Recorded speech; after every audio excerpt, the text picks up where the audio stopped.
João capítulo 8, verso 1. Coloca o texto na tela para mim, por favor. Vamos ler alguns versículos, depois eu vou discorrer com vocês de uma forma mais pausada. Jesus, porém, foi para o Monte das Oliveiras.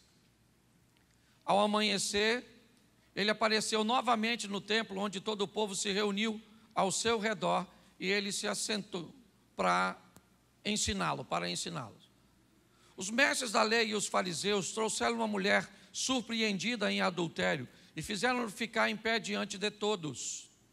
E disseram-lhe a Jesus: Mestre, essa mulher foi surpreendida em ato de adultério. Na lei, Moisés nos ordenou apedrejar tais mulheres. E o Senhor, o que diz? Eles estavam usando essa pergunta como armadilha, a fim de terem uma base para acusá-lo. Mas Jesus inclinou-se e começou a escrever no chão com o dedo. Visto que continuavam a interrogá-lo, ele se levantou e lhes disse: se algum de vocês estiver sem pecado, seja o primeiro a atirar pedra nela. Inclinou-se novamente e continuou escrevendo no chão. Os que o ouviram foram saindo, um de cada vez, começando pelos mais velhos. Jesus ficou só com a mulher em pé diante dele. Então Jesus pôs-se em pé e perguntou-lhe: mulher, onde estão eles? Ninguém a condenou? Ninguém, Senhor, disse ela. Declarou Jesus: eu também não te condeno. Agora vá e abandone a sua vida de pecado. Feche os seus olhos. Senhor nosso Deus e Pai, em nome de Jesus, eis aqui a tua palavra. Continua falando conosco. Usa-me como um canal de bênção nesta hora, pelo poder do nome de Jesus. Amém. Glória a Deus. Amém? Preste atenção, pois essa história começa pela manhã. O texto diz que pela manhã cedo, Jesus está no templo e pela manhã cedo, uma mulher está sendo removida para fora da cidade para ser apedrejada. Bom, por que é que Jesus foi para o templo para ensinar? Por que é que uma mulher está sendo conduzida para fora da cidade para ser apedrejada? Isso não tem a ver com amanhã, isso tem a ver com a noite. Quando nós olhamos para essa história, nós precisamos entender que seja você pobre, rico, seja você são ou doente, seja você culto ou indouto, seja você brasileiro ou japonês, todos nós temos 24 horas por dia. Todos nós. Nós temos diferença de fuso horários, até aqui mesmo no Brasil, algumas cidades do norte, às vezes são 1, 2 horas de diferença da nossa, ok? Você tem algum país na América do Sul, né? Outro país além do Brasil que tem diferença de fuso horário, mas em qualquer lugar que você for no mundo, são 24 horas para quem? Para todo mundo. Quando nós vamos olhar esta passagem, nós temos que entender que a noite anterior foi a mesma para Jesus, foi a mesma para a mulher, foi a mesma para Pedro, foi a mesma para Maria, mãe de Jesus, foi a mesma para Lázaro, foi a mesma para Bartimeu, para Zaqueu, para a mulher do fluxo de sangue. A noite anterior foi a mesma para todos. Se você observar, hoje, para chegarmos até aqui, todos usufruímos da mesma carga horária. Ninguém que chegou até aqui, chegou a esse momento 18h38, ok? E chegou aqui apenas com a oportunidade de 17 horas. Não. Eu cheguei aqui com a oportunidade de 18h38. Você chegou aqui, independente de quem você seja, de por onde você passou, de que horas você acordou, do que você comeu. O que o texto está querendo me mostrar é que a noite foi para Jesus a mesma noite que foi para a mulher. Jesus não recebeu nenhuma vantagem como ser humano no que diz respeito a isso. Ele veio cumprir as leis humanas. Então o que eu quero transmitir para você é que o tempo é o mesmo para todos. A diferença vai se estabelecer no que você resolveu fazer no tempo que lhe foi concedido. Escureceu para quem? Para Jesus. Ele vai fazer o quê? Vai para o monte, orar, meditar, conversar com seu discípulo. É para lá que ele vai. Escureceu para a mulher. O que a mulher vai fazer? Vai se deitar com um homem que não é dela. Por quê? Porque ela quis. Ela podia subir o monte para orar? Sim ou não? Jesus podia deitar com a mulher que não fosse dele? Sim ou não? Sim ou não? Sim. Ele foi? Não. Por quê? Porque ele decidiu. Você decide se estuda ou não, se briga ou não, se come ou não, se trabalha ou não, se lê ou não, se faz fofoca ou não, se ora ou não. Você define o que você vai fazer com o seu tempo. O resultado disso é outra história. A noite foi a mesma para os dois, mas o dia não vai ser o mesmo para os dois. Há uma opção na hora de semeadura, de escolha, mas não há uma opção na hora da colheita. Na manhã seguinte, e ela amanheceu para Jesus, para a mulher, para Zaqueu, para Bartimeu, assim como a manhã de hoje amanheceu para todos nós. Provavelmente alguns aqui hoje brigaram em família.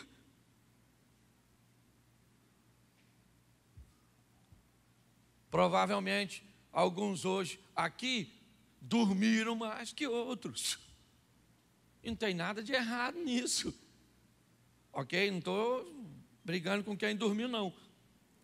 Eu só estou querendo mostrar para você é que a oportunidade é igual para todo mundo. Porque o que me parece é que nós estamos culpando Deus, as pessoas, o sistema, por responsabilidade que não é de Deus, não é do sistema, são responsabilidade nossas. Amanheceu para a mulher, o que ela estava fazendo? Adulterando. Então, se ela está adulterando, amanheceu para ela, o que ela vai ser? Apedrejada. Por quê? Porque a lei escrita que diz que o adultério é passivo de apedrejamento. E por que é que ela adulterou? Aí só perguntando a ela. Eu não sei. Eu só sei que se ela estivesse fora de si quando cometeu tal coisa, o pecado não seria dela, seria do diabo. O diabo não pode pecar por mim. O diabo é um construtor de ponte. Ele pega uma necessidade, olha como supri-la, de preferência no ambiente inadequado. Eu preciso de dinheiro. A Bíblia e Deus diz, vá trabalhar. O diabo disse, vá se corromper ou roubar. Nos dois caminhos você pode alcançar o propósito final. A diferença, certo? É que provavelmente o que o diabo vai tramar é uma estrutura para te destruir. E é isso. É isso que está acontecendo nesta noite. A noite, ela aconteceu para a mulher, ela optou por se deitar com um homem numa prática de adultério e amanheceu para ela, porque vai amanhecer para todo mundo. Você pode ter certeza que, salvo alguma catástrofe da vida, alguns de nós não vamos amanhecer. Amanhã. Mas a grande maioria de nós, amanhã, vamos acordar. Legal. E o que nós vamos fazer? O que nós quisermos fazer. Se você não quiser ir trabalhar, você não vai. É assim que funciona. O que eu tenho descoberto ao longo da minha vida, e principalmente nesses últimos tempos, que quando eu olho para uma vítima hoje, e eu começo a conversar com essa suposta vítima, eu descubro que, na verdade, ela é o vilão da noite. Ela hoje sofre num casamento, de um cônjuge que ela mesma escolheu na noite.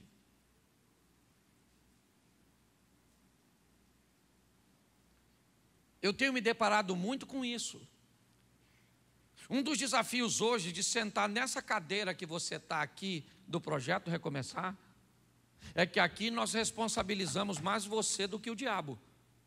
Porque para mim e para o Projeto Recomeçar, o nosso Deus é muito mais poderoso que o nosso adversário.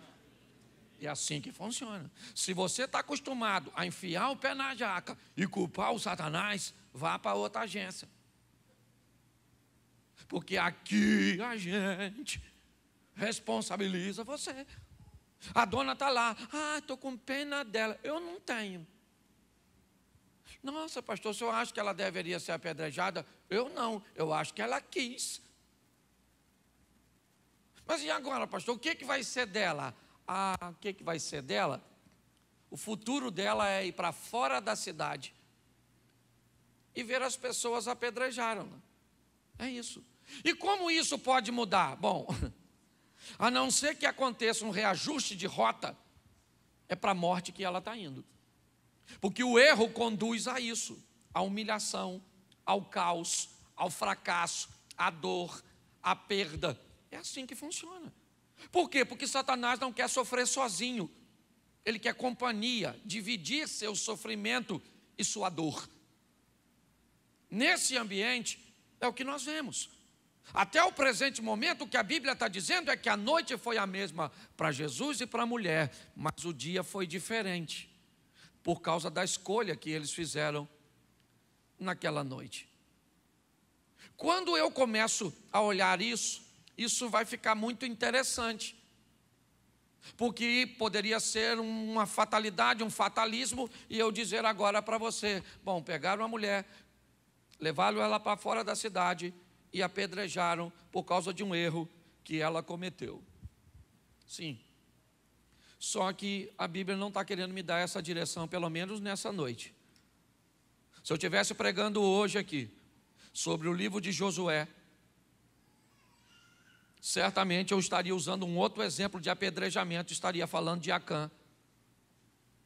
O que eu preciso entender é que há casos que o meu erro vai me levar realmente ao caos, e talvez você já tenha provado isso, situações irreversíveis. Mas há casos que a misericórdia do Senhor nos alcança, e precisamos ficar muito atentos a isso. Quando nós vamos olhar para esse texto agora, essa mulher está seminua, sendo conduzido por uns homens para fora da cidade, para pagar por um erro que ela cometeu. O nome disso é justiça. Quando eu olho para a minha vida, muitas coisas que eu vivo são resultado de coisas que eu fiz, de erros que eu cometi. Não dá para culpar outra pessoa. É essa a história dessa mulher. Agora, se houver um reajuste de rota, vai dar tempo. E quando eu olho para o verso 3, as coisas vão começar a clarear para esta mulher. Na minha tradução diz assim: os escribas e fariseus trouxeram uma mulher apanhada no próprio ato adulterando, e pondo-a no meio, disseram: mestre, essa foi apanhada no próprio ato adulterando. Na lei nos mandou Moisés que as tais sejam apedrejadas, e tu, o que diz? Preste atenção. Alguém muda a rota dessa mulher, não é ela. ela não tem autoridade, ela está de cabeça baixa, indo para um apedrejamento. Mas a manifestação de Deus vai agir a favor dela. Por quê? Por causa da misericórdia. A Bíblia diz que as misericórdias do Senhor são a causa de nós não sermos consumidos. Ela não tem voz ativa, ela está indo, cabecinha baixa, provavelmente, né? Meio que despida, pois foi pega em flagrante. Mas o problema é que alguém vai levar essa mulher para Jesus. Alguém vai mudar a rota. Quando um pecador, quando alguém que comete um erro, quando alguém que comete um delito, quando alguém que está enfrentando um problema muito grave, recebe a oportunidade de passar por Jesus, fique atento, porque dele vai vir mais uma oportunidade para você consertar a sua rota. Aqueles homens vão pegar aquela mulher e vão levar para Jesus. Um erro gravíssimo que eles vão cometer. O texto diz, volta no 3, por favor. Se quer ficar nessa tradução, ficaria bem. Isso aí. Escribas e fariseus trouxeram-lhe uma mulher apanhada em adultério. Eles estão levando a mulher para quem? Para Jesus, sim ou não? Sim. A mulher é uma pecadora, sim ou não? Mas quem é que está levando? Quem é que está levando a pecadora para ser apedrejada? Pecadores. Os caras que estão levando a mulher para apedrejar, a turma que fica te acusando, que deveria te ajudar a melhorar de vida, que deveria te incentivar, normalmente são a turma das pedras na mão. Tem um erro nesse processo, porque quem quer matar a mulher também é passivo de morte. A diferença é que o pecado dela foi descoberto, e o meu e o seu ainda está escondido. Porque provavelmente tu está pensando agora, se eu tivesse lá, quer ir para o texto? A gente cria um ambiente. Vamos agora, mentaliza. Palestina, eu e você, arrumadinho, vestidinho, aquela roupinha típica, com a pedrinha na mão, para dar uma pedrada na dona, e Jesus pergunta para tu, vai tacar? O que tu faria? Não, aliás, nem era para eu estar aqui, era para eu estar lá no Projeto Recomeçar, vim aqui de bobeira, passar é vergonha. Pare para pensar, qual é o grande problema desse negócio? É que quem resolveu incriminar também tem pecado. Mas só que os pecadores que querem nos incriminar, eles são espertos. Verso 4. E pondo-a qual é o propósito? Chamar a atenção. Quando a gente erra, gente, os pecadores vêm, mas assim com a acusação tão grande, que o pecado deles desaparece. Fica só o nosso. Pô, só eu mesmo. Menti. Mentiroso, né? Eu nem lembro. Quem está me chamando de mentiroso também mente. Quem está me chamando de pecador também peca. É engraçado isso, né? Mas é Jesus que está nesse negócio.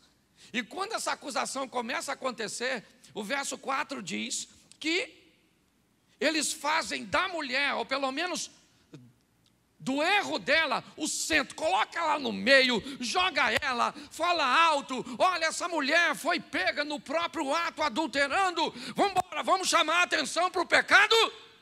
Porque se eu chamar a atenção para o pecado dela, corre o risco do meu passar despercebido. Você sabe por quê? Que na maioria das vezes o nosso comportamento pecaminoso não melhora ou não conserta? Porque nós recebemos um alívio muito grande quando olhamos para alguém que tem um pecado maior que o nosso. Essa é a grande verdade. E eu já falei isso aqui. Isso vai dar uma confusão na porta do inferno. Os crentes discutindo. Você veio para cá? Por que você veio? Não sou igual a você, não. Entendeu? Você usava droga. Eu não vim para cá porque eu era um viciado. Eu vim para cá porque eu sou um mentiroso, só isso. Eu imagino o diabo, vamos embora gente, já está na fila. Bora gente. Você está aí, cuidado, que você pode... Até aí, o sangue de Jesus tem poder. Sim.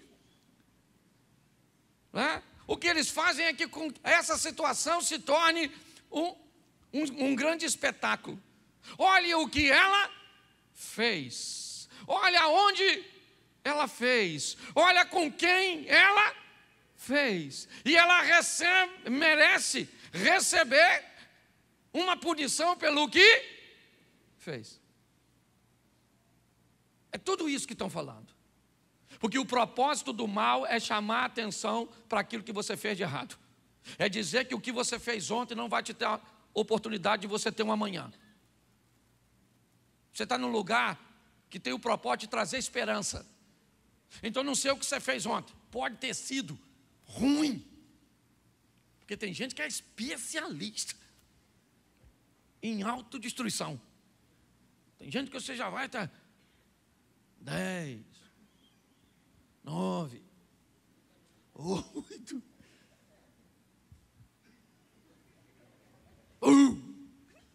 Nossa, o que sobrou? Não sobra nada do casamento, não sobra nada das finanças, não sobra nada. Sobra nada. Mas o mais interessante é o verso 6. Isso diziam para que tentando tivesse do que o acusar, mas Jesus, inclinando-se, escrevia com o dedo em terra. Preste atenção aqui. Estão dizendo para Jesus que aquela mulher tem pecado, que ela merece ser morta por apedrejamento, que ela adulterou. E Jesus simplesmente abaixa e não oferece nenhum nível de atenção. Jesus não está interessado naquele tipo de acusação. Não. O título de acusador é dado ao seu oponente, Satanás. Quando começam a falar coisa da mulher, perguntinha, o que eles estão falando a respeito dela é verdade ou mentira? Verdade ou mentira? Mas Jesus ainda assim não dá atenção. Ele não está interessado nas acusações. Não. Ele abaixa e não está nem aí. E o pessoal está falando dos defeitos da mulher. As pessoas estão falando do que ela fez. Ela está dizendo o que ela fez para si mesma. Provavelmente ela não esboça resistência, porque talvez acha que mereça receber a sentença. Porém, ela está diante de uma oportunidade. Quem é que está diante dessa oportunidade? Eu e você hoje. Todos nós estamos debaixo, pelo menos aqui a mesma noite. Hoje é dia 22, é isso? Sim ou não? Que horas é no seu relógio? Isso. 19. Está mudando um pouquinho, só porque... Mas deu para notar que tem alguém aí com 18 horas no relógio? 18 horas você? Em ponto? Então dá uma olhada nesse relógio seu que parou. Tem alguém com 21? Não, porque a hora é a mesma para todos. O que Deus está dizendo é, agora é a hora que eu estou te dando para você mudar a sua vida. Está todo mundo escutando a mesma coisa. Não muda senão, quer sair daqui para ser apedrejado pela vida, vai embora. Quando nós olhamos, nós vemos que não há interesse em Jesus. Ele não está interessado no assunto. Mas, ainda no verso 6, diz que o pessoal está interessado que ele fale alguma coisa. Tentando, o pessoal ficava falando, fala Jesus, fala, taca a pedra nela ou não taca? Taca ou não taca? Taca ou não taca? Fala aí, Jesus, fala aí. O Moisés falou, taca a pedra nessa sem vergonha. Mas a gente queria saber o que o senhor fala. Fala, Jesus, taca a pedra. O que você acha aí? Taca a pedra. E você, taca a pedra está aqui. E você, Jesus? E Jesus...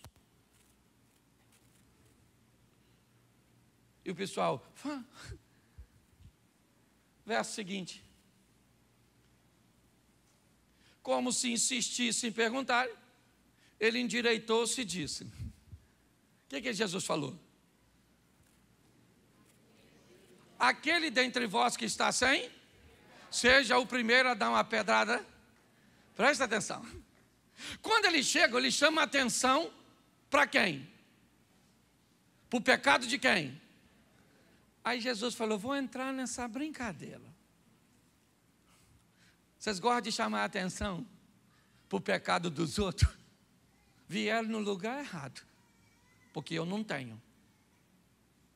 Aquele dentre vós que está sem pecado, seja o primeiro a dar uma pedrada nela. Agora desgraçou tudo. Porque tirou a atenção do pecado da dona e botou a atenção no pecado deles. Ficou um olhando para o outro, pensando, caramba, poxa, mas não era disso, né? Ela não veio aqui apedrejar quem? Não é ela? Mas e agora? Ele perguntou para a gente. E preste atenção, porque uma ordem foi dada. Jesus não está perguntando se alguém tem pecado. Jesus está dizendo, aquele que está sem pecado, taca a pedra. Ele está falando, ele não falou, não gente, não apedreja a mulher, não, ele não está falando para não apedrejar. Ele está dizendo, apedreja. Não era isso que vocês queriam? Vocês querem saber se pode apedrejar ou não? Pode, desde que vocês não tenham pecado. Quando aconteceu isso, aí a atenção mudou. E agora as pedras não começam a fazer muito sentido. Agora as pedras que estão na mão daqueles homens e daquelas mulheres, elas não fazem muito sentido. Eles estão olhando para a pedra,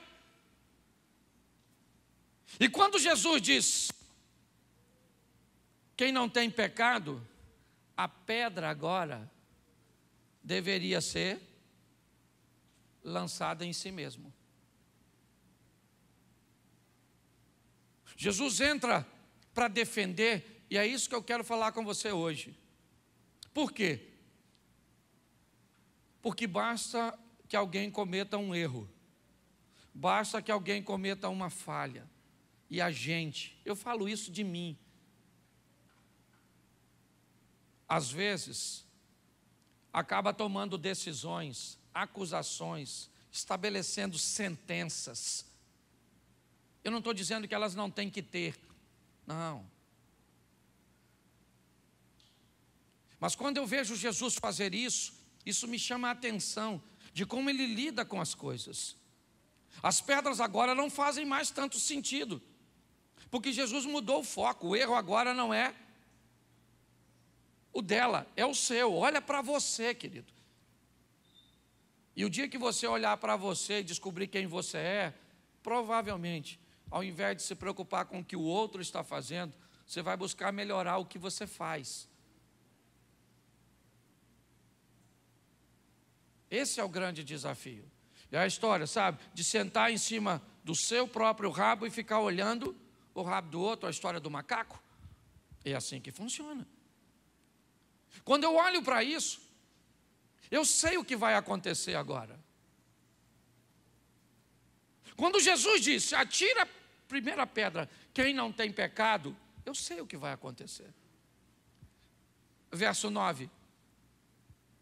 Quando ouviram isso, quando eles acabaram de ouvir, eles saem um por um, a começar pelos mais velhos, que é quem liderava a comitiva, até os mais novos. Eles começam a ir embora com pedra, jogando a pedra fora. Não faz mais sentido o que eles carregam na mão. A pecadora ainda está ali, seminua. Aquela que passou a noite nos braços de um homem que não era seu. É verdade, o erro dela ainda está ali. Qual é o problema? É que eu parei de olhar o erro dos outros e passei a olhar o meu.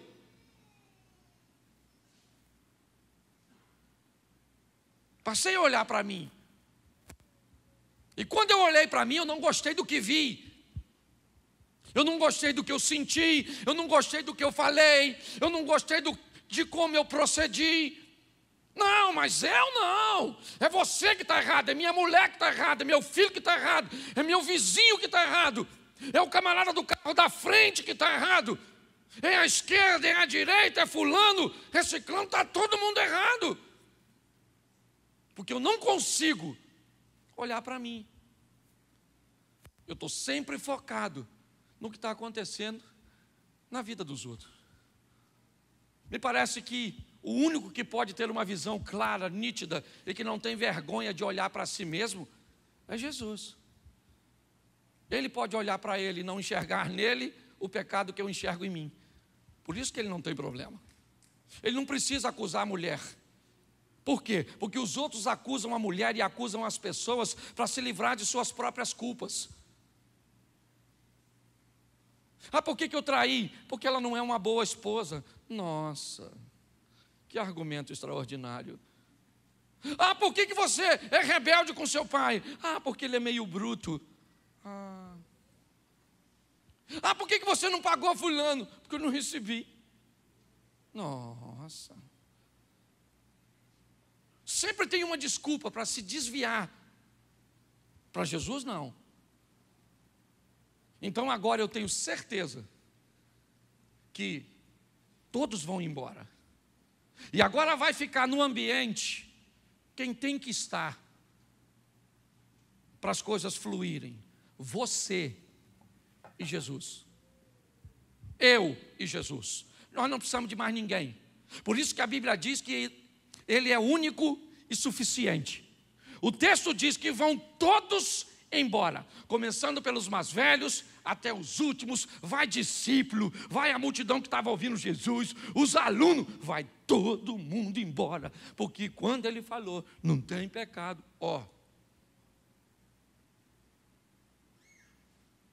ficou ele e ela. A mulher que estava no meio, ela ainda está no meio. Sabe o meio, o lugar onde o pecado dela foi exposto, ainda está lá, patente. Está lá. E naquele ambiente, Jesus e ela. Isso. É você e Jesus.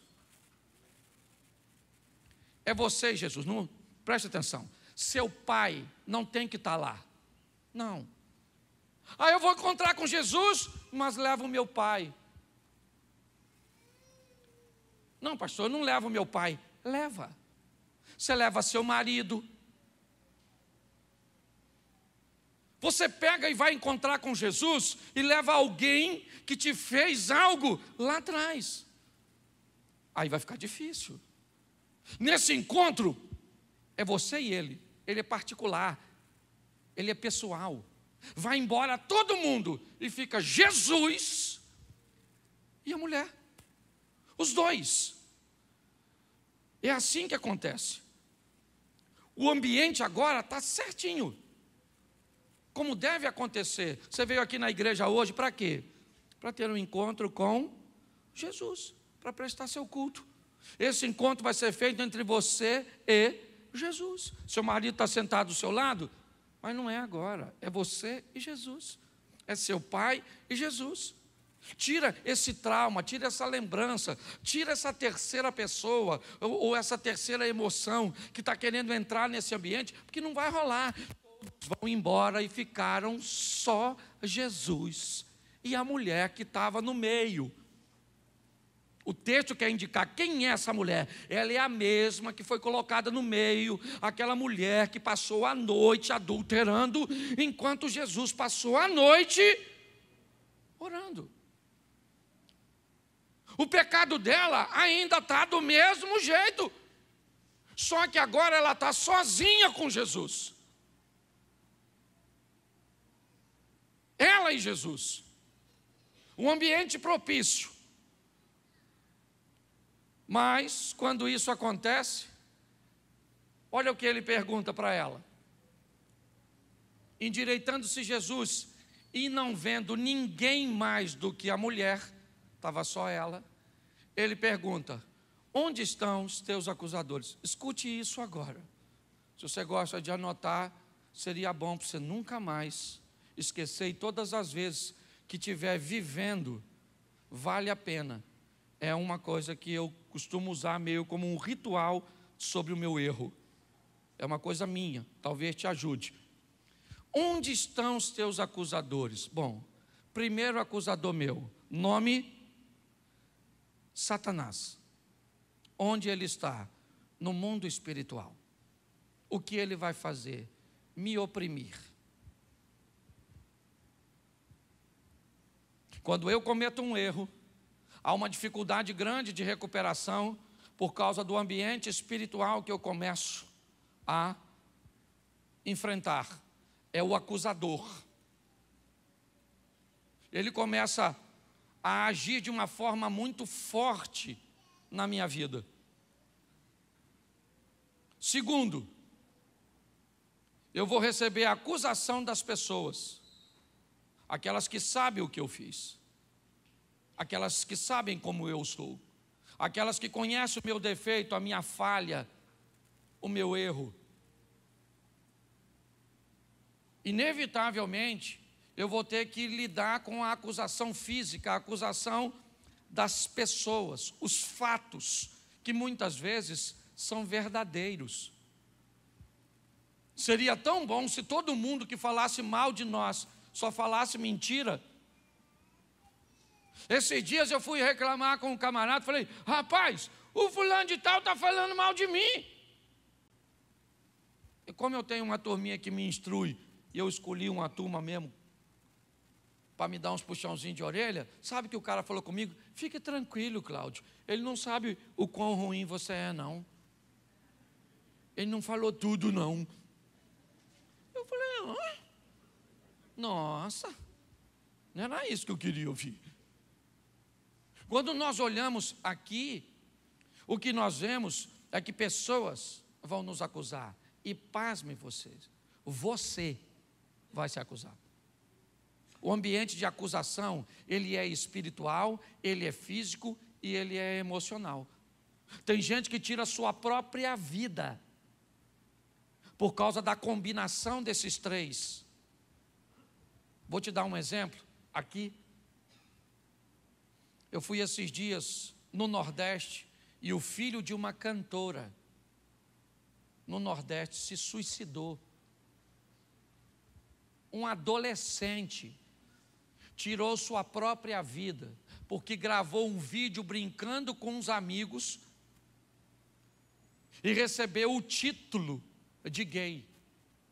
Pressionado e acusado por pessoas, pressionado e acusado por si mesmo, e pressionado e acusado pelo mal, ele tirou a própria vida. O ambiente de acusação, ele é terrível. Por isso, ele precisa estar sozinho. Por isso, Nicodemos foi encontrar com Jesus solitário. Por isso que os grandes encontros de Jesus com Deus foi a sós. Fique aqui que eu vou ali na frente sozinho. Eu vou subir o monte para orar. Eu quero ficar só. Lembra Moisés? Lembra Elias? Lembra Eliseu? Lembra essa turma de ficar? Porque tem o a sós, ele é importante. Você e Deus para corrigir sua rota. Agora está, certo? Somente Jesus e a mulher. Ele pergunta: onde estão os teus acusadores? Onde estão? Seus acusadores estão no inferno? Sim, Satanás. Estão na terra? Sim, são as pessoas. Estão em você? Sim, é a sua alma, a sua emoção. Falando o que você fez de errado. Eu converso com gente que diz, pastor, eu mereço realmente, sabe? Eu não consigo dormir, perco o sono, faço isso, faço aquilo, porque realmente isso tinha que acontecer comigo. Baseado nessa situação, Jesus está conversando com ela e ele faz uma pergunta: onde estão os teus? E aí ele faz outra pergunta. Ela nem respondeu a primeira, ele já fez a segunda. Ninguém te condenou? Ele perguntou: onde estão os teus acusadores? E a pergunta hoje para você: está dentro de você? Está no lugar que você trabalha? Está com a pessoa que dorme contigo, que mora na tua casa? É isso? Que pega muitas vezes o seu comportamento e utiliza, atirando em você com munição que você mesmo deu? É assim que funciona? O que é? É o diabo que está te atingindo? Quem é? Onde estão os teus acusadores? Em que lugar? Identifique. Mas como ela está na presença de Jesus? A Bíblia diz que nenhuma condenação há para quem está em Cristo Jesus. Aí ele pergunta: ninguém te condenou?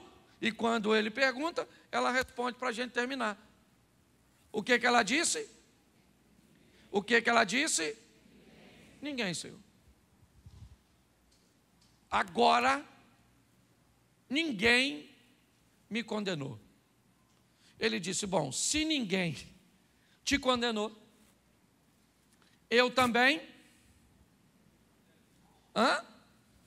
nem eu também te condeno.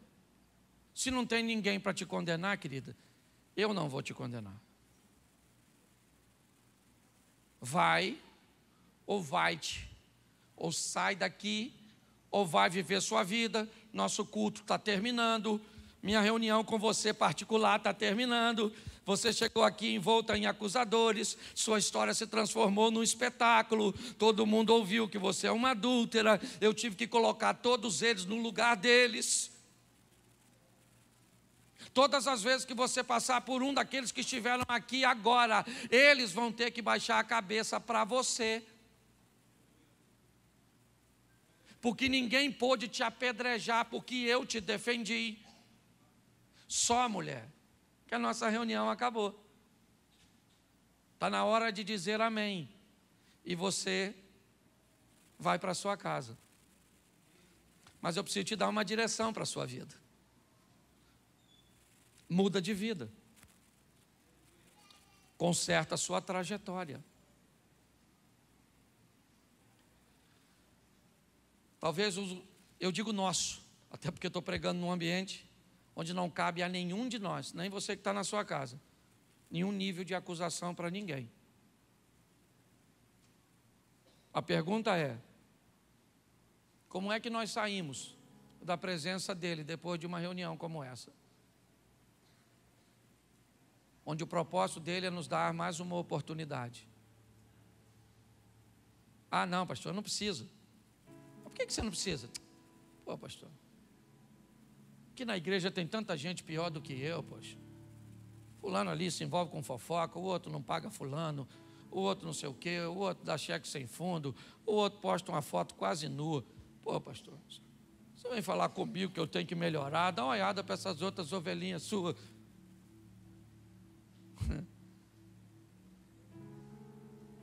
Enquanto você ficar olhando para um defeito que é maior que o seu, nada vai mudar na sua vida. Arrume um lugar para você estar com Cristo a sós, você e Ele. Deixa a máscara cair. Ontem eu vi um relacionamento acabar, o camarada sequer sabe por que acabou, mas a noiva descobriu que ele tem relacionamentos virtuais. E ela disse: eu não vou falar para ele, simplesmente vou acabar. Eu fiquei olhando para aquela situação. Nossa máscara cai diante de Deus. ou então ela vai ficar bem no lugarzinho, para que nós possamos olhar para alguém que tem uma vida um pouco mais dificultosa do que a nossa. É muito fácil, às vezes, falarmos da nossa caminhada, se olharmos o contexto cujo qual ela acontece. Talvez o seu ambiente seja altamente ordeiro, sua casa seja totalmente organizada, sua família seja totalmente ajustada. Mas não é de todo mundo assim. Tem gente que está aqui na igreja e sai daqui para viver num ambiente religioso altamente eclético. É protestante, é católico, é espírita, é macumbeiro, seja no ambiente de trabalho, seja no ambiente... Eu não estou falando defeito de nada, não. A dificuldade é para todo mundo. Macumbeiro conviver conosco, é do espírita conviver com... E assim que funciona. Mas nós estamos vendo o cumprimento dos últimos sinais. Jesus Cristo vai voltar para buscar a sua igreja, muito longe desses dias. E Ele não vai buscar uma igreja que fica olhando para o que o outro faz de errado. Para nós melhorarmos, nós temos que olhar para nós. Eu quero que você fique de pé nesse momento. Sai daqui para viver uma semana extraordinária, mas uma semana real, onde você vai ter um particular com Jesus.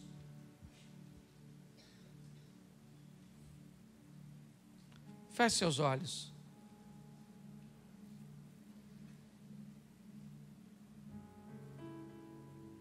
Eu não sei o que você fez. Eu não sei o que te causou aquilo que você fez. Eu só sei que Deus está te dando uma oportunidade de mudança, de corrigir sua rota. Ele te deu a oportunidade de passar por aqui porque quer mudar a sua vida. Saia daqui hoje. Ah, pastor, o que vai mostrar isso? O tempo. O tempo é um funcionário de Deus. Volte aqui daqui a 10 anos e veja como nós estamos. Volte aqui daqui a 10 anos e veja como está o meu casamento, o seu casamento, a minha vida financeira, a sua vida financeira, a minha vida profissional, a sua vida profissional. O tempo é um funcionário de Deus para esclarecer as coisas, para mostrar se as rotas estão certas. Não deixe seu passado neutralizar o seu futuro. Dê uma oportunidade, uma chance para você mesmo. Pai, muito obrigado por esta noite. Muito obrigado a Deus pelo ensinamento das noites que nos expõem a tomarmos decisões. Mas no dia que virá depois dessa noite, onde as nossas decisões virão as claras e trarão resultados. Que sejamos assertivos em nossas decisões, para que possamos, ó Deus, viver coisas extraordinárias. Abençoa a nossa casa, abençoa a nossa família, abençoa a nossa caminhada de fé. Pai, em nome de Jesus, nós somos gratos por Tua bondade, por Tua misericórdia. O Senhor dizer que ninguém tem condições de nos acusar, nem mesmo Satanás. Basta que o Teu sangue caia sobre nós e o nosso pecado vai ser perdoado. E ele já foi derramado, o que nós precisamos é tomar posse. Abençoa, ó Deus. Abençoa, ó Pai. Em nome de Jesus. Em nome de Jesus. Você pode dizer amém?